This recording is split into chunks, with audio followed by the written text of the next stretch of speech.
remainder is spent अपने एक एक वर्ड बोलोगे in party and rest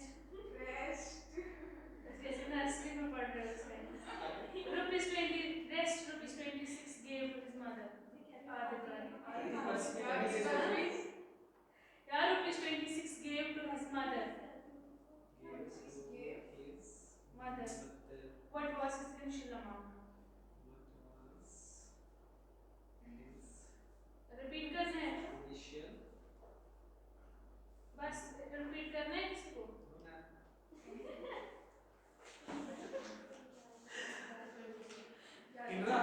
Indira नया नाम उनका क्या नाम है क्या काम इंद्रा इंद्रा की आगे रा लगा दो इंद्रा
क्वेश्चन में जो दिया हुआ है मैं थोड़ा बता देता हूँ, घर से करके लाना आपने।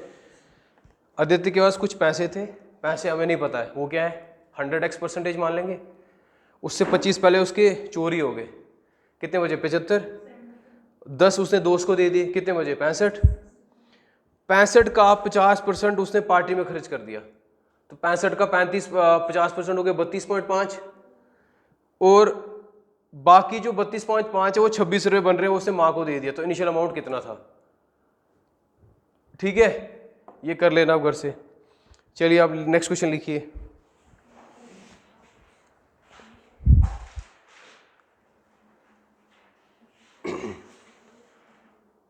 देखो ये इंपॉर्टेंट क्वेश्चन है, ये JKPSC वाले भी पूछते हैं और UPSC वाले भी पूछते हैं।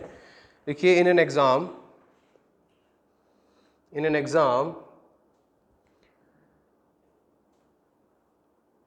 A obtains 25% marks, A obtains 25% marks and fails by 45 marks. In an exam, A obtains 25% marks and fails by 45 marks.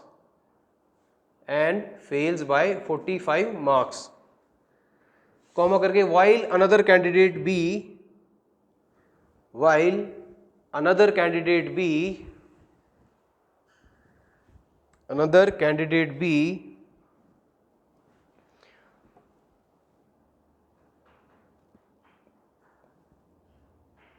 obtains 46% marks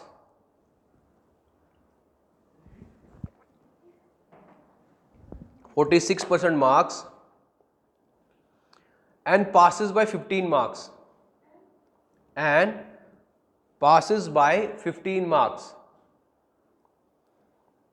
full stop. What are the passing marks?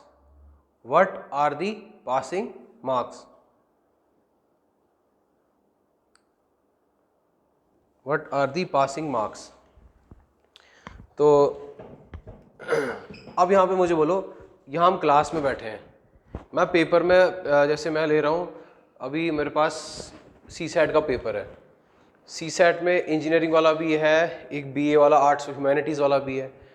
Engineering के लिए अलग cut off है और humanities के लिए अलग cut off होता है, ऐसा होता है क्या? सबके लिए सेम है? यानी कि अगर आप 10th की बात करते हैं सबके लिए 33% पास होते थे, वो किसी के वो जो ज़्यादा नंबर उसके आ गए अपनी मेहनत से, लेकिन 33% सबके लिए इक्वल होते थे। वही रूल हम इसमें अप्लाई करेंगे कि हर बच्चे के लिए बेयर मिनिमम जो है वो सबके लिए इक्वलेंट है। यानी कि अगर 33% है तो 33%, जैसे JKPSC बोलता है you need to secure 20%। English में आप जो पासिंग मार्क्स होते हैं, जो पेपर होता है जो आपका खाली पास करना होता है, उसमें 20% मार्क्स ले आओगे आप पास हो इंग्लिश में। जो ऑप्शनल के जो स्टार्टिंग में होता है, जो जिसमें खाली पासिंग होता है, जिसमें ऐसे होता है जनरल इंग्लिश का पेपर जो होता है, तो 20% लाओगे पास हो जाओगे। वो सबके लिए 20 ही रहेगा, किसी के लिए सेपरेट नहीं रहेगा कि उसने MA इन इंग्लिश करी है या ऑनर्स करी है इंग्लिश में तो उसके लिए कोई सेपरेट नहीं होगा। अब इसके लिए केस क्या है, इससे बोला है कि एक एग्ज़ाम हो रहा है, तो आप मुझे डिटेल साथ साथ शेयर करना क्या क्या हो रहा है इसमें।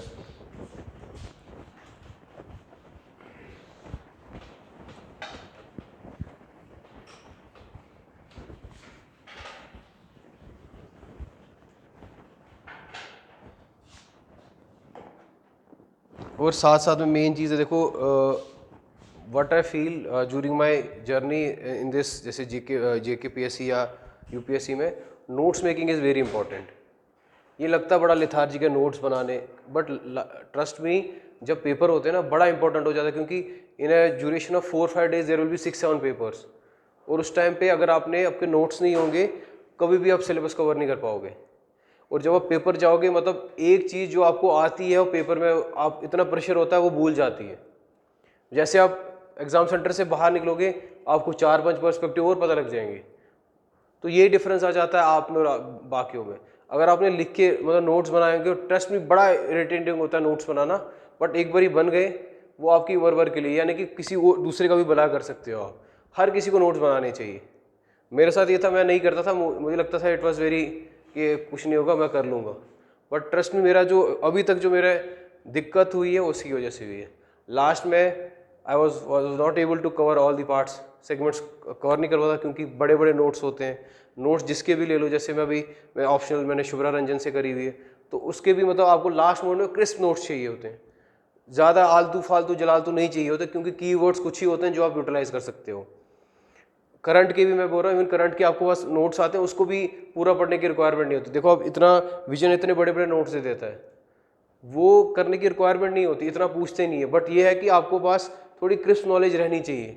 जो क्या देखो पेपर में, paper is all about deception, how you deceive the examiner, कि यू हैव दी मतलब बहुत नो हाउ है आपके पास, आप ये भी कोट कर रहे हो, ये भी कोट कर रहे हो। उसको पता अगर प्लेन क्वेश्चन लिखोगे, प्लेन आंसर में वो कोई नंबर नहीं देगा, he is least interested, he is least bothered to give marks. उसको जब तुम कोट करोगे कि भाई you are quoting someone, you are like figures दे रहे हो, कुछ डायग्राम बना रहे हो, तो वो यूनिक हो गया। तो अगर अननेसेसरी ज़्यादा डालोगे वो भी फिर इरिटेटिंग हो जाएगा। और ज़्यादा इतनी वो क्या कहते हैं, आप लेटिन लैंग्वेज लिखने लग जाओगे, उसमें भी नंबर काटेगा वो, उसको लगता है ज़्यादा 30 मार्क खान बन रहा है। तो we have to be modest in terms of how we are writing, और क्या कहते हैं कितना लिख रहे हैं, ना ज़्यादा ऊपर लिखना है ना ज़्यादा कम लिखना है। और अब सबसे ज़्यादा आपको बेटर फीडबैक क्या मिलेगी, आपको जितने भी प्रीवियस ईयर टॉपर्स हैं आपके अपने ऑप्शनल के, वो कॉपीज़ मिल जाएंगी आपको। गूगल करोगे विजन की मिलेगी, या इसकी मिल जाएगी क्या कहते हैं शुभ्रा रंजन की मिल जाएगी, बहुत सारों की मिल जाती है ऑनलाइन। वो देखो कैसे लिखते हैं, जब आप वो लिखोगे ना आप इरिटेटिंग होगा यार कितने क्वेश्चन चेक कर रहे हैं। आप 20-30 कॉपी देखोगे आपको पता लग जाएगा कि मुझे लिखना कैसे है। और लिखना ही तो पता है, लिखने की तो गेम है सारी, कि लिखना कैसे है वहाँ पे। चलो मैं मानता हूँ ये हर्डल है एक, ये हर्डल के आगे बहुत बड़ी हर्डल है मेंस की, तो वो कैसे क्लियर करनी है कि मेंस में नहीं अटके रह गए, मेंस में आगे निकले ही नहीं पा रहे हो। ठीक है, अब इस केस में मैंने कहा कि 33% will be equivalent for every and each children.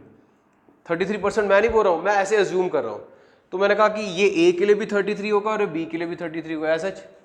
अब पहले ए के लिए बात करते हैं। ए क्या बोलता है, ए को मिले 25%, जो मैक्सिमम मार्क्स के 25% मिले, वो पता ही नहीं कितने हैं, और तब भी कितने से फेल हो गया। मैंने कहा अगर मैं वो 45 को जोड़ देता हूँ वो 33% बन जाते हैं, कुछ बनते होंगे पासिंग मार्क्स। 25% उसने लाए तब भी 45 से फेल हो रहा है। मैंने कहा अगर उसको जोड़ दूंगा पास हो जाएगा, ऐसी कंडीशन हो सकती है। रिवर्स कर दिया मैंने, उसने मुझे बोला है ए ने 25% मार्क्स लाए, लेकिन तब भी वो 45 नंबर से फेल हो रहा है। मैंने कहा 25 तो लाए, अगर वो 45 जोड़ दे तो पास हो गया ये। दूसरा, अब दूसरा बोल रहा है बी का क्या सिस्टम है दूसरे का, उसने 46% ले लिए मैक्सिमम मार्क्स के, और क्या, और कितने नंबर से पास हो रहा हो। मैंने कहा वो 15 घटा तो वो पासिंग वाला आ जाएगा।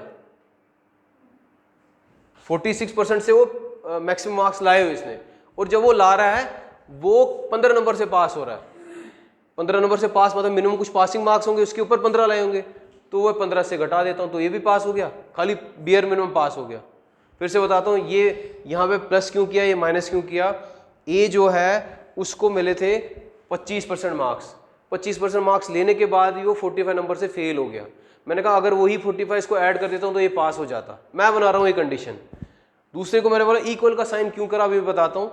दूसरे लिए 46% और वो 15 नंबर ज्यादा ले रहा है पासिंग मार्क्स से, तो मैंने कहा कि वो 15 घटा देता हूं तो पासिंग मार्क्स आ गए, वो पासिंग क्लास में सबके लिए सेम है, तो दैट इज वाई मैंने इनको इक्वल कर दिया। यानी कि ये भी 33 बना रहा होगा, ये भी कुछ 33 बना रहा होगा। ये देखना है कितना है, ठीक है, ये समझ आ गई। बस इसको सिंप्लीफाई करते हैं, इसको मैं इधर भेज देता हूँ, इसको इधर भेज देता हूँ। 45 इधर प्लस का था, ये माइनस इधर आ गया तो 15 हो गया, ये माइनस इस तरफ प्लस हो गया, ये 25 उधर गया। 46 माइनस 25% ऑफ एक्स, तो 46 में से 25 गया तो कितना है 21% ऑफ एक्स। 5 में 10 से आ गया कितना 60। मुझे क्या फाइंड करना था, पासिंग मार्क्स फाइंड करने। तो x 60, ठीक है, 60/21 इंटू 100, ठीक है। एक और क्वेश्चन देख लेता हूँ मैं।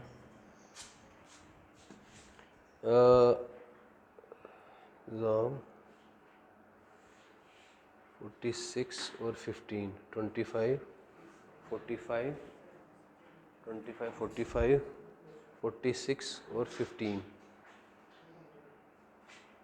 ठीक है। 15 मार्क्स है कि 15% मार्क्स, एक मिनट रुक जाओ। 15th का मॉडरेट का 15th,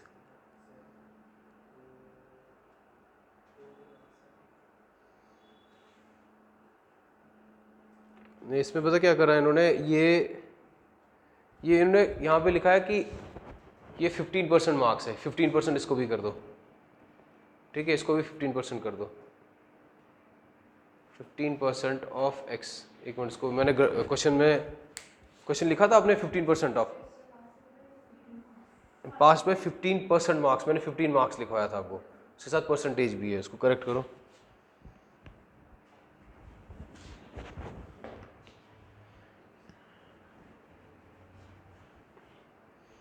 ठीक है, तो यहाँ पे मुझे बोल रहा है कि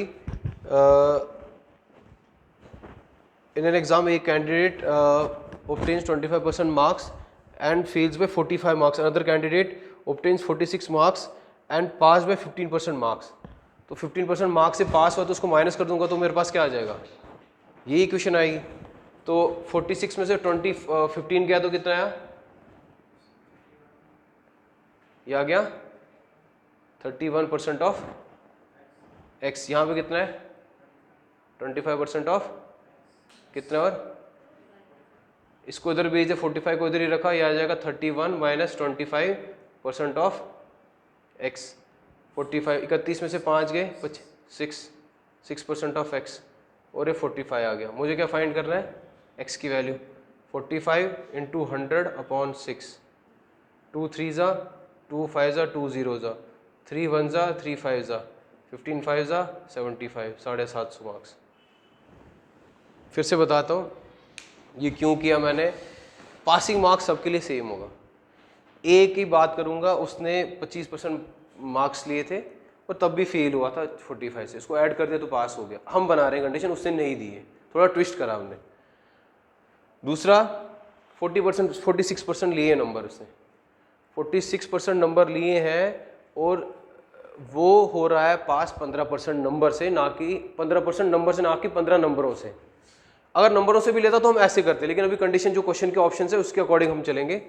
तो मैंने किया -15% ऑफ x जो दिया है इन्होंने। 46 में 15 गए तो 31 आया, ये 25 इधर था, इधर आ गया माइनस हो गया, 31 में से 25 6 = 45। अब ये परसेंटेज का x अपॉन 100 होता है, इसकी मल्टीप्लाई हो जाएगा 45 इंटू 100, ये 6 नीचे आ जाएगा, खाली x बचेगा यहाँ पे, इसको सिंप्लीफाई करा 750 आ गया। ठीक है, उतारो उसको।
ठीक है, आगे बढ़े। लिखिए, in an exam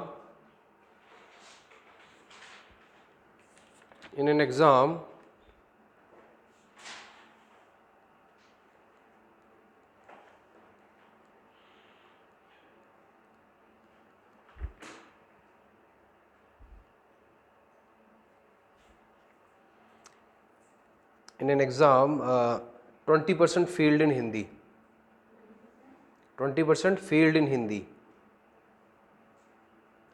20% failed in Hindi, comma 25% failed in English, 25% failed in English.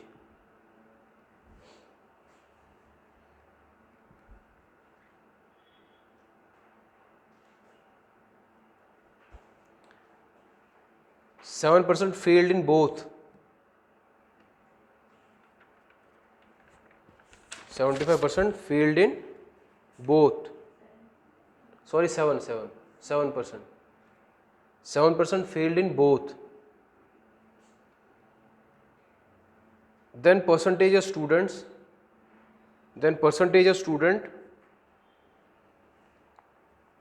who have failed in at least one of the subjects, in at least one of the subjects, at least कम से कम, at least का मतलब क्या हो गया? कम से कम, ज़्यादा से ज़्यादा। at least और at most का कंसेप्ट पता है आपको? at least 1 का मतलब क्या हो गया? एक या एक से, at most का सबसे ज़्यादा एक हो सकता है, उसके नीचे होगा, 0 भी लेंगे, ये हम प्रोबेबिलिटी में देखेंगे एटलीस्ट और एटमोस्ट का कंसेप्ट। तो यहाँ पे एटलीस्ट का मतलब है कि एक या एक से ज़्यादा में भी पास हो सकता है वो। हम इसके में क्या करेंगे, इसको हम दोनों तरीके से कर सकते हैं, एक शॉर्टकट ट्रिक से भी और वेन डायग्राम से भी देखते हैं इसको। वेन डायग्राम में क्या होता है, तो हम क्या करेंगे, पहले बोला है कि कुछ एक बच्चे हैं वो फेल हो रहे हैं। कितने बच्चे फेल हो रहे हो? हिंदी में कितने बच्चे फेल हो रहे हैं? ये 20 है हिंदी वाले, और 25%, और बोथ कितने? तो मैं इसको यानी कि ओवरलैप कराऊंगा दोनों को। कैसे पता लगा मुझे ओवरलैप है? क्योंकि कुछ ऐसे बंदे हैं जो दोनों में फेल हो रहे हैं, ये वाले बंदे दोनों में फेल हो रहे हैं, 7% है, और ये कितने हैं?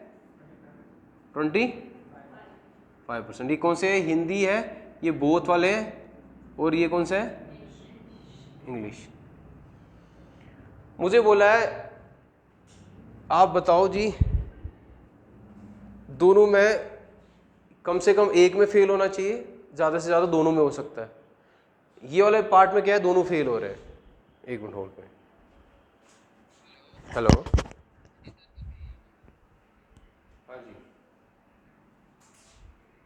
हाँ जी, राइट हैंड से जा रही है, वो जो फ्री शोल्डर है तो राइट हैंड से जा रही है हल्की सी, और फ्रंट बम्पर पे हल्का सा स्क्रैच लगा, उसका कंपाउंड करा दिया, और डोर पे भी, फ्रंट डोर पे। नहीं नहीं नहीं नहीं नहीं नहीं, हाँ जी, ना ना वो नहीं डाला,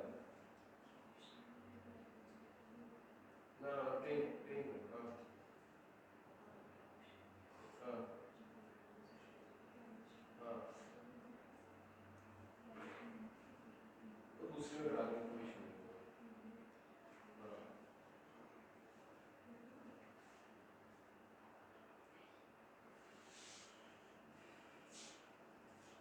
ठीक है, तो कहाँ पे थे हम? अच्छा हाँ, इस पे वेन डायग्राम पे थे ना। अब वेन डायग्राम में मुझे बोला गया है कुछ बच्चे वो फेल हो रहे हैं हिंदी में, वो कितने हैं 20, कुछ बच्चे इंग्लिश में फेल हो रहे हैं 25, और जो दोनों में फेल हो रहे हैं वो कितने हैं? अब क्या बोला हमें? फाइंड दी, एक बोलो कोई, Who failed in at least one of the subjects? यानी कि कम से कम एक में फेल हो या दोनों में भी फेल हो सकता है, लेकिन दोनों का केस तो ये वाला हो गया, एटलीस्ट एक में फेल होगा, यानी कि सेपरेट एक में, यानी कि या तो ये फेल होगा या तो बोथ वाला नहीं होगा। तो हम क्या करेंगे, हिंदी वाले कितने,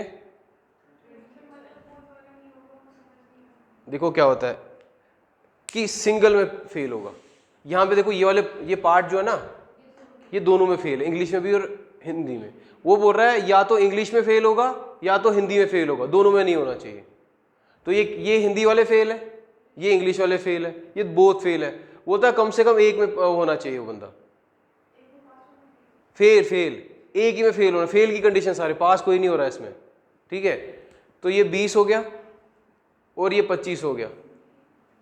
ठीक है, ये 7 मैंने माइनस कर दिए तभी तो सेपरेट होगा। ये 7% दोनों में फेल होंगे, मुझे चाहिए जो इंडिविजुअली फेल हो, ये इंडिविजुअली फेल हो ये भी इंडिविजुअली फेल हो, वो बताने मुझे। तो ये हो गया 20 और 25, क्यों 20 हिंदी वाले, ये 25 वाले जो बीच वाले वो 7 माइनस कर दिए, 45 माइनस 7, तो आपके पास आ जाएगा 38% वो लोग हैं जो कि एटलीस्ट किसी एक में फेल हुए होंगे। ठीक है, क्वेश्चन में बोलता है, फिर से बताता हूँ, कुछ बच्चे हिंदी में फेल हो रहे हैं, कुछ इंग्लिश में फेल हो रहे हैं, अब कुछ दोनों में फेल हो रहे हैं। हमें बताना है एटलीस्ट का केस कि सिंगल वो फेल हुए हो, आधे हिंदी में फेल हुएंगे आधे इंग्लिश में फेल हुए। तो इसमें अगर मैं 20 देखूं, पूरे के पूरे हिंदी में फेल है लेकिन कुछ पार्ट इंग्लिश में भी फेल है ना, इसमें देखूं पूरे इंग्लिश फेल है लेकिन कुछ ना कुछ हिंदी में भी है ना, तो मैंने टोटल ऐड करा उसको ये पार्ट निकाल दिया 7, तो मुझे पता लग गया वो खाली या तो हिंदी में होंगे या तो खाली इंग्लिश में होंगे। ठीक है, नेक्स्ट लिखिए,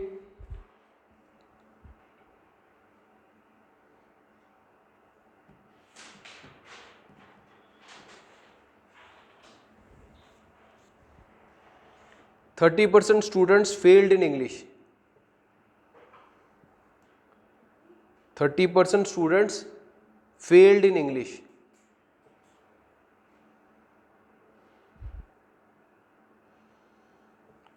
Comma 45% failed in maths. 45% failed in maths.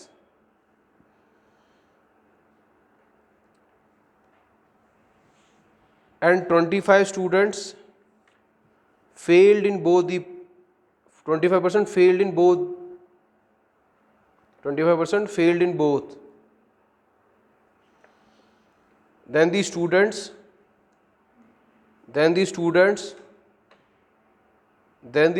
who pass both the subjects are,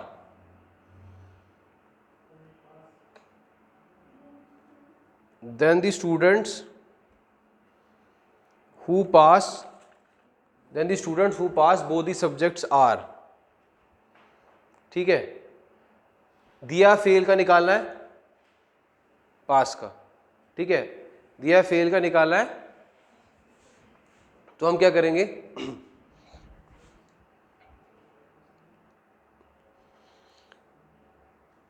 मुझे बोला गया था, ये वाले कंडीशन देखते हैं, इसमें क्या लिखा था मैंने, जो इंडिविजुअली फेल हुए होंगे। ठीक है, हम वेन डायग्राम से फिर से देखते हैं इसको।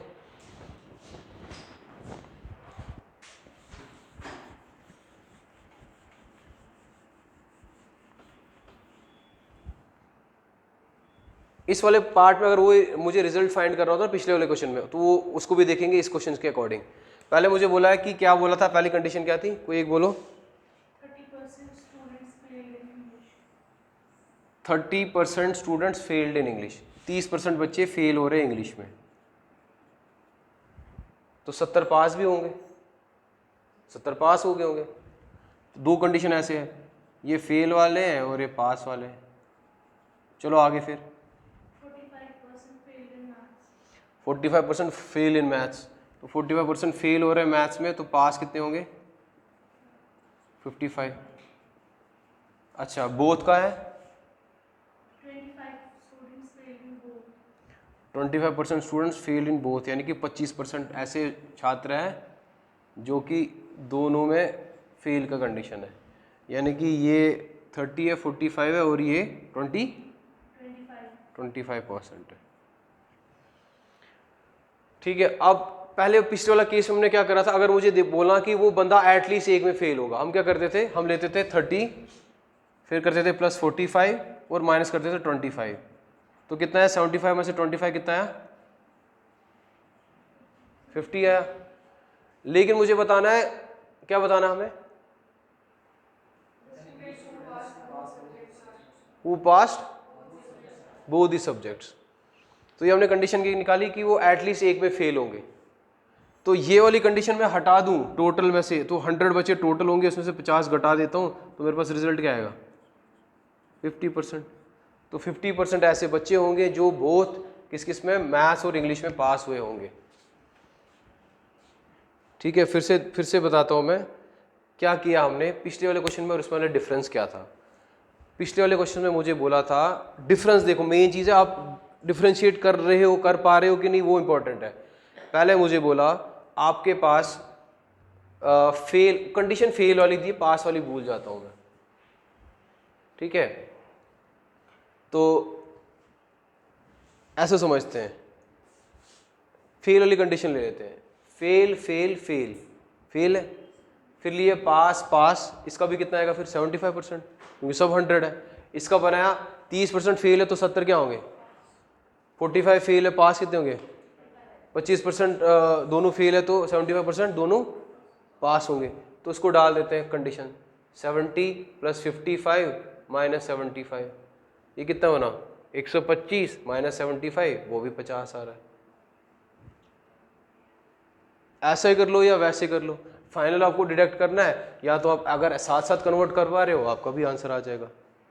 फेल पास में कन्वर्ट कर दिया आपने, ठीक है, फेल से पास बन जाएंगे। ये तो ऑब्वियसली देखो क्लास में तो दो ही तरीके के बच्चे हैं, क्लास में है 100 बच्चा, 30 पास हो गए तो 70 तो फेल ही होगा फिर, तो वही कंडीशन बनाई। यहां बच्चे 30% बच्चे फेल है इंग्लिश में, तो 70 तो पास हो गए होंगे, ये जनरल है ना, इसमें कॉमन सेंस प्रिवेल करेगी। 45% फेल हो रहे हैं मैथ्स में, तो बाकी 55 पास होंगे। ये बोला दोनों ऐसे बंदे हैं जो 25% पास है, तो ऐसे कितने बच्चे जो दोनों में फेल नहीं होंगे, वो 75 होंगे। तो मुझे बताना है फाइनल कि भाई दोनों में पास होने चाहिए बंदे। तो मैंने क्या कर दिया, 70 + 55 - 75, ये कंडीशन बनी 50। ठीक है, तो वो दोनों में पास होने की कंडीशन आ गई आपकी 50%। ये समझ आ गई।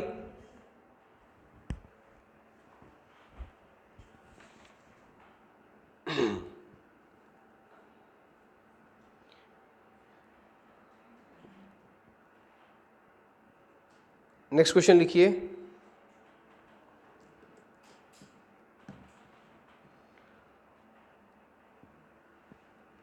आप ऐसा करिए, एक फ़ोटो उठाइए, क्वेश्चन लिखने में टाइम लग जाता है, एक फ़ोटो उनके साथ शेयर करिए। ये 405 ऑफिस का, इसको डायरेक्ट करवाता हूँ, 405 ऑफिस का, या आप इसका ही उठा लीजिए, ग्रुप में शेयर करें, बाकी क्वेश्चन घर में कर लेना।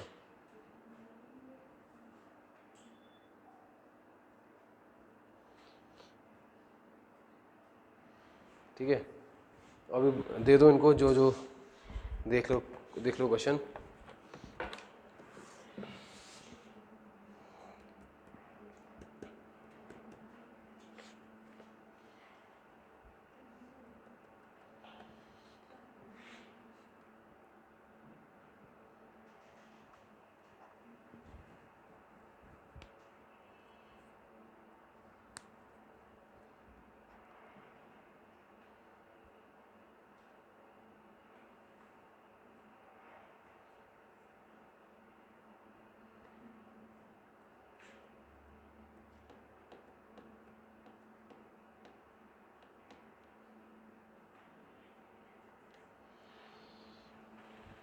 ठीक है, मिल गया सबको? नहीं मिला?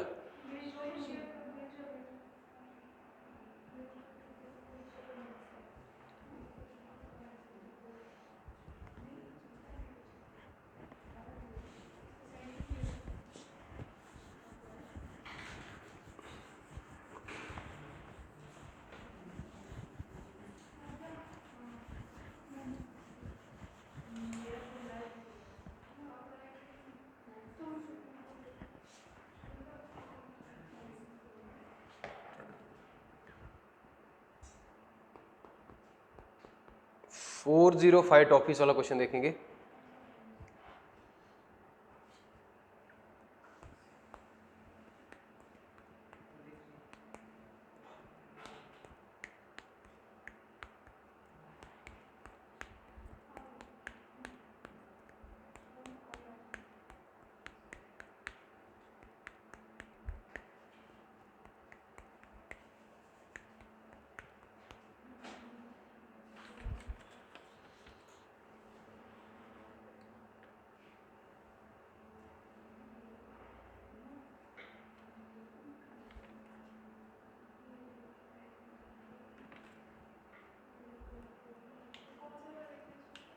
फोर 23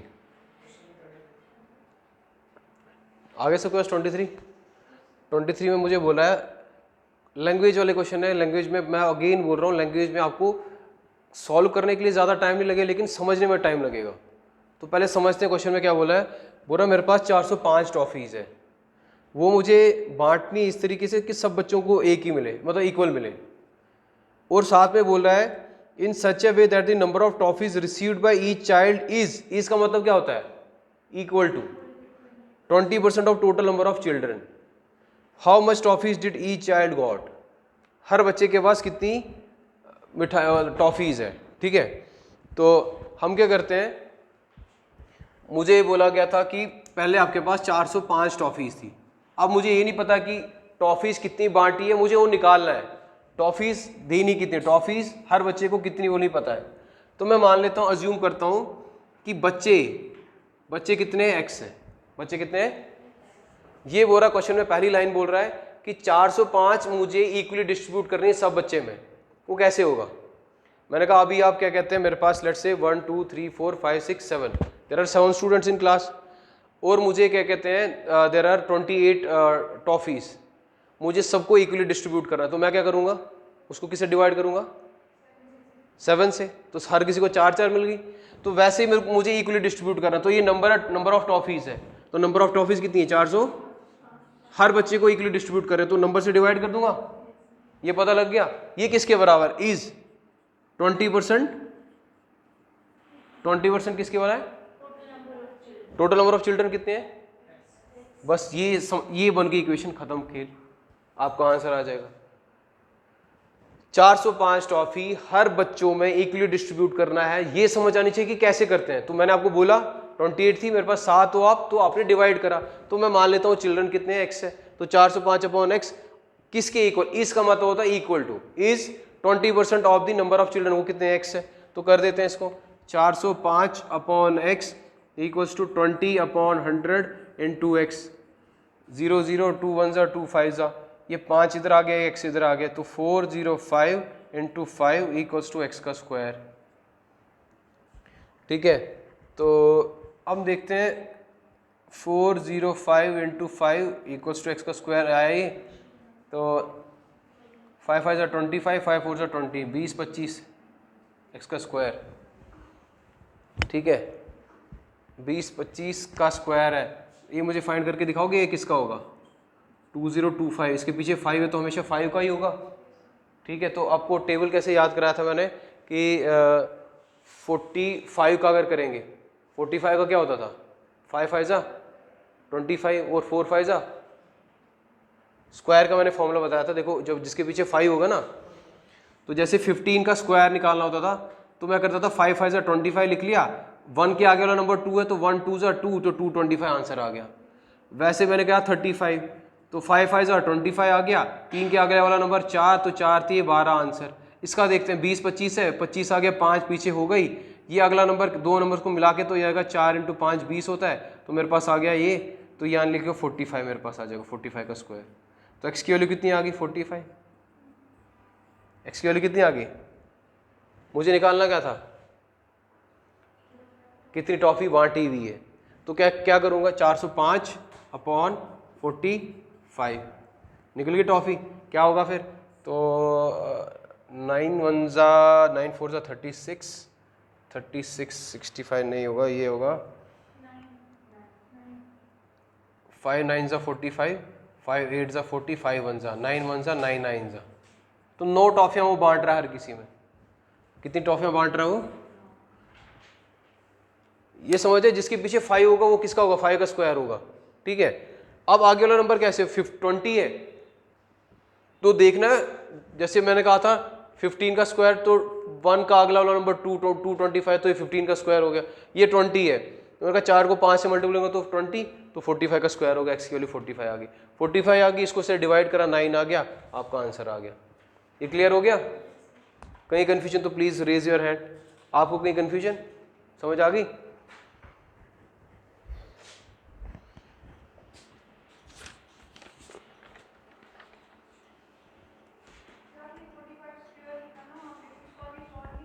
फोर्टी 45 स्क्वायर और यहाँ से आ गया एक्स का स्क्वायर, 45 का स्क्वायर, यहाँ से एक्स का स्क्वायर। क्यों नहीं, इसको हमने ऐसे बन गया ना, ये एक्स स्क्वायर है, ये 45 का स्क्वायर है, स्क्वायर स्क्वायर, एक्स की वैल्यू कितनी आई? 45, प्लस माइनस 45 आती, लेकिन हमने प्लस में ही कर लेंगे, उसको डिवाइड करा उससे, क्योंकि नंबर ऑफ टॉफीज है, जैसे 28 वाला कंसेप्ट था, उसको डिवाइड करा, मेरे पास 9 आ गया। 9 are the number of toffees that each children will gate.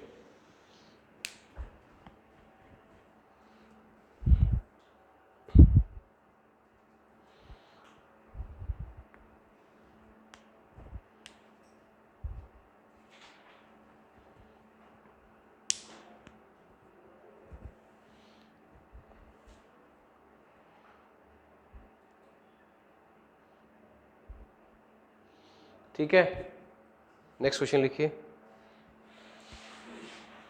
ये आप जो क्वेश्चन थे ये घर में ट्राई करेंगे।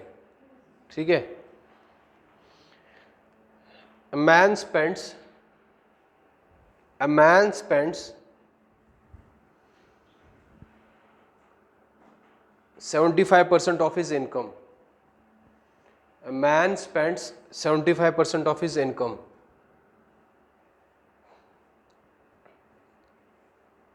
Full stop. His income is increased by 20%. His income is increased by 20%.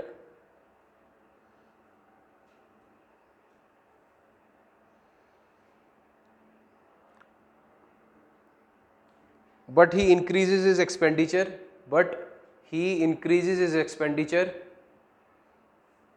By 10%. Full stop.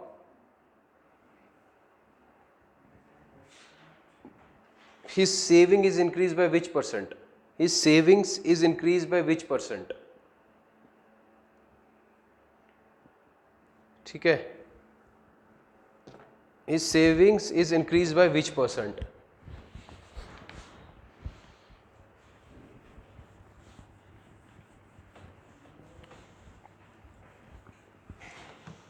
What are the impediments in that? अभी इम्पीडमेंट क्या क्या है इसमें क्वेश्चंस में, मुझे निकालना क्या है? सबसे पहले क्या होता है, मुझे पहुंचना कहाँ है और दिया क्या है जिससे वो निकाल सकता हूँ वैल्यू। तो क्या क्या दिया है, तो पहले मुझे बोला है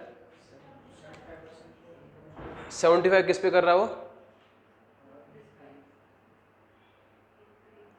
नहीं, इंक्रीज इंक्रीज छोड़ो, पहली लाइन क्या बोली है? यानी कि एक आदमी जो है अपनी 75% इनकम को खर्च रहा है, 75% ऑफ इनकम। मैंने हमेशा क्या बोला है, आपको जो भी पैसा मिलता है उसके दो पार्ट होते हैं, एक होता है एक्सपेंडिचर, एक होता है सेविंग। इनकम है, इनकम के क्या रहते हैं? दो पार्ट। एक होता है आपको जैसे घर वाले देते हैं, लेट से किराया दे देते हैं, 500 रुपये दिया आपने, आपका 300 रुपये का किराया लाया, तो 200 रुपये आपकी सेविंग हो गई। सो आपके 500 में 300 आपने किराया दिया, that will be your expenditure and 200 will be your saving. तो उस केस में यही है, इसने बोला इनिशियली एक आदमी है, उसके पास कुछ पैसा है, उस पैसे का उसने 75% क्या कर दिया?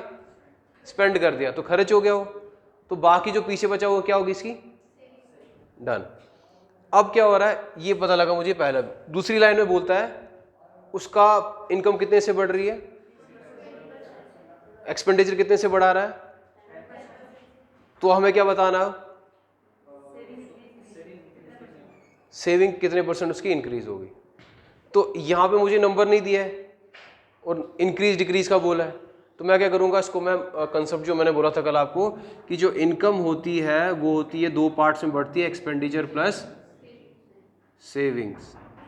ठीक है, एक्सपेंडिचर प्लस। मैं मान लेता हूं उसके पास पहले 100 रुपये थी सैलरी, उसकी सैलरी 100 थी, पहले कितने परसेंट उसने खर्चा? 75%। पीछे सेविंग कितनी बची? हो गया, शाबाश। अब बोल रहा है उसकी सैलरी कितने से बढ़ी? 20% से बढ़ गई, तो कितनी होगी?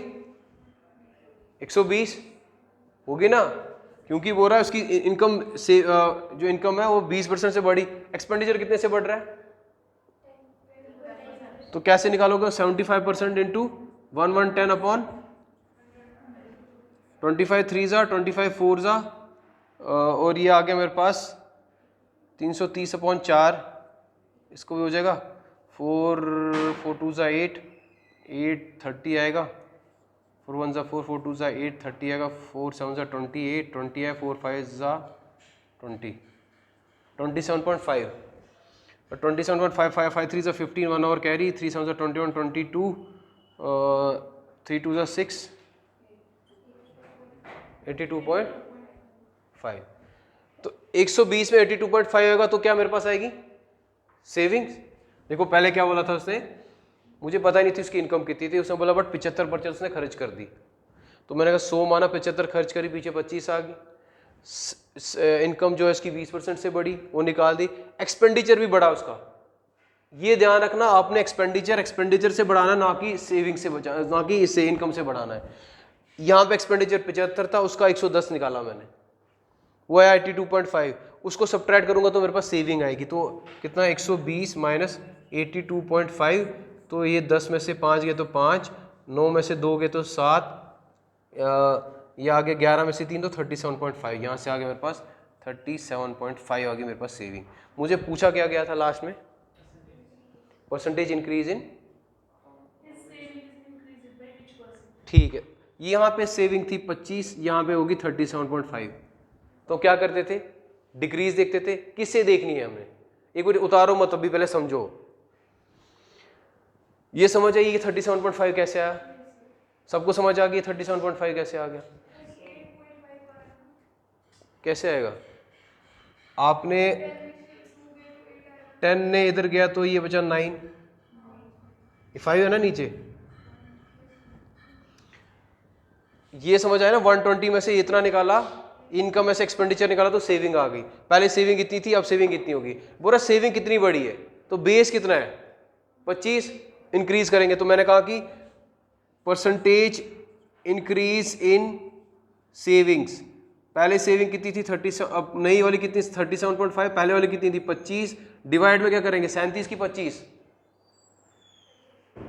क्योंकि पहले 25 थी उसके बाद बड़ी। मुझे क्या बोल रहा वो कि बताओ कि इंक्रीज कितनी हो रही है, क्या बोल रहा? Percentage increase in the savings. तो सेविंग्स पहले 25 थी, इसको 25 करा और इंटू 100 का परसेंटेज, यह मेरे पास यहाँ से 12.5 अपॉन 25 और ये आ गया 100 का परसेंटेज। 12 1 12 2 दो एके दो पंजे, 50% आपका रिजल्ट आया, यानी कि 50% इंक्रीज इन दी सेविंग्स। ठीक है,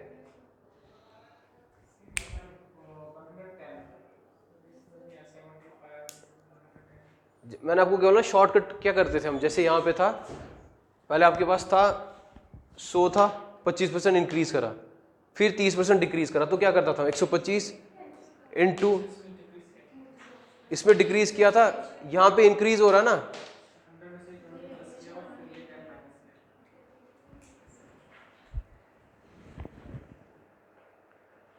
जो इंक्रीज हो रहा है उसको मैं 100 के ऊपर करूंगा मैं, इट विल बी इजी।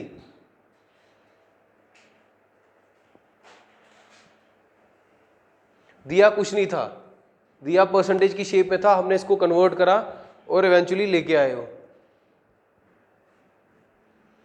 किसी को confusion please raise your hand, मैं फिर से बताऊंगा कहीं पे कंफ्यूजन है तो। पहले मुझे बोला गया था मेरे पास जो जनरल फॉर्मूला होती है, हमारे इनकम के दो पार्ट रहते हैं, एक एक्सपेंडिचर रहता है, एक सेविंग रहता है। मुझे बोला गया था कि मेरे पास कुछ पैसे, उसमें मैंने 75% खर्च कर दिए, तो पीछे 25% सेविंग रह गए। तो मैंने मान लिया मेरे पास 100 रुपये थे, उसमें 75 गए, तो 25 बचे पीछे। अब बोल रहा है कि मेरी जो इनकम है वो बढ़ रही है 20 से, तो 100 का 20% निकाला तो 120 हो गया, 20 हो गया। इसके बाद ही बोल रहा है कि ऐसे ही अगर आपकी जैसे इनकम बढ़ी 20% से, एक्सपेंडिचर भी बढ़ा 10% से, तो 75 इंटू 110/10 निकाला, 100 निकाला, वो आया कहीं 82.5। यहाँ से मैंने इन दोनों को सब्ट्रैक्ट करा, मेरे पास सेविंग आ गई, क्योंकि मुझे पता है कि 100 यहाँ से मैंने 100 में से 75 गए थे तो भी 25 आया था, ये आ गया 37.5, ये भी क्लियर हो गया। अब पहले मेरे पास थे सेविंग में 25 रुपये, अब हो गए 37.5। वो बोल रहा कितना इंक्रीज हुआ, तो हम क्या करते हैं 37.5 जो नया है, 25 जो पुराना है, और डिवाइड करेंगे परसेंटेज इंक्रीज और डिक्रीज में हम बेस ईयर लेते थे, तो यहाँ पे जहाँ से इंक्रीज करें उसको लेंगे, दैट इज 25 डिवाइड में 37.5 जो नया वाला है, 25 पहले वाला है, डिवाइड 25 इंटू 100 का परसेंटेज 12.5/25 इंटू 100, 50% आ गया। क्लियर?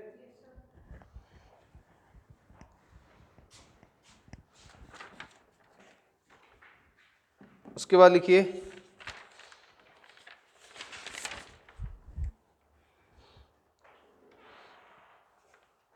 क्वेश्चन मैंने दिए हैं आपको, अब आप क्या करेंगे,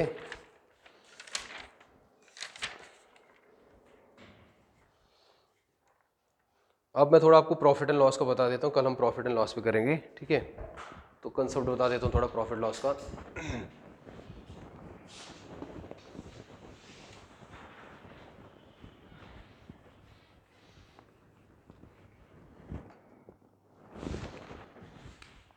प्रॉफिट एंड लॉस, अब ये कैसे एग्जामिन करते हैं प्रॉफिट है लॉस है, ये हम सिंपल नंबर्स की शेप में करते हैं। मैंने सब्जी ली, मैं गया नरवाल मंडी में, मैंने सब्जी उठाई, वहाँ मुझे आलू पड़े 40 रुपये किलो और मैंने बेचे वो 50 रुपये किलो, तो यहाँ पे मुझे प्रॉफिट हुआ कि लॉस हुआ? 10 रुपये का प्रॉफिट हो गया, ठीक है। तो प्रॉफिट परसेंटेज जब मैं निकालता हूँ तो वो परसेंटेज इंक्रीज की शेप में होता है। प्रॉफिट परसेंटेज क्या निकालना होता है? प्रॉफिट परसेंटेज हो गया, मुझे इसको मैं बोलता हूँ, ये मेरा क्या है कॉस्ट प्राइस, ये क्या हो गया, और इनका डिफरेंस आ गया।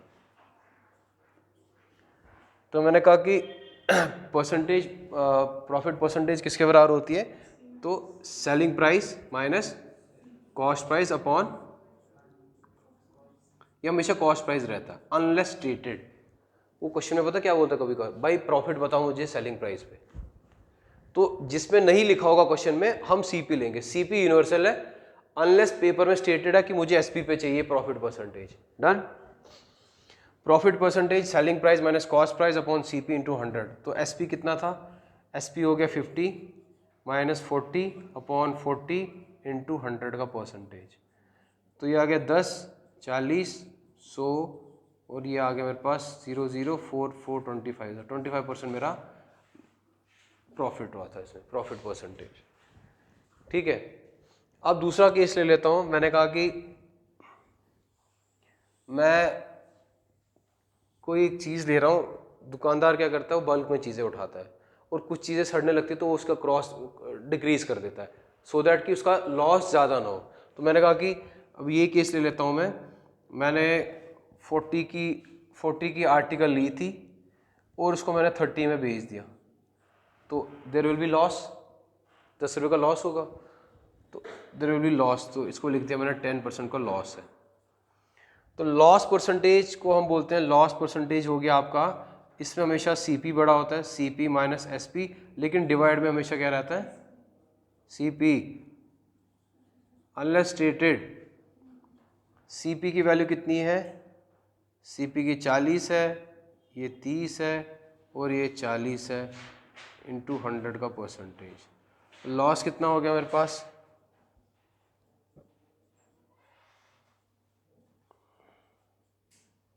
इसमें भी कितने का लॉस हो गया, उसमें प्रॉफिट हुआ था, प्रॉफिट 25% का हुआ था, इसमें लॉस 25% का हुआ था। ठीक है, तो फॉर्मूला में CP यूनिवर्सल है, नीचे रहेगा ही रहेगा, ऊपर CP SP कन्वर्ट होते जाएंगे बेस्ड ऑन लॉस है या प्रॉफिट है। ठीक है, ये क्लियर हो गया। तो ये है हमारा बेसिक कंसेप्ट किसका, कॉस्ट प्राइस का और सेलिंग प्राइस का। उसी के बेसिस पे हम निकालते हैं प्रॉफिट, उसी के बेसिस पे निकालते हैं लॉस। ठीक है, चलो that is enough for today.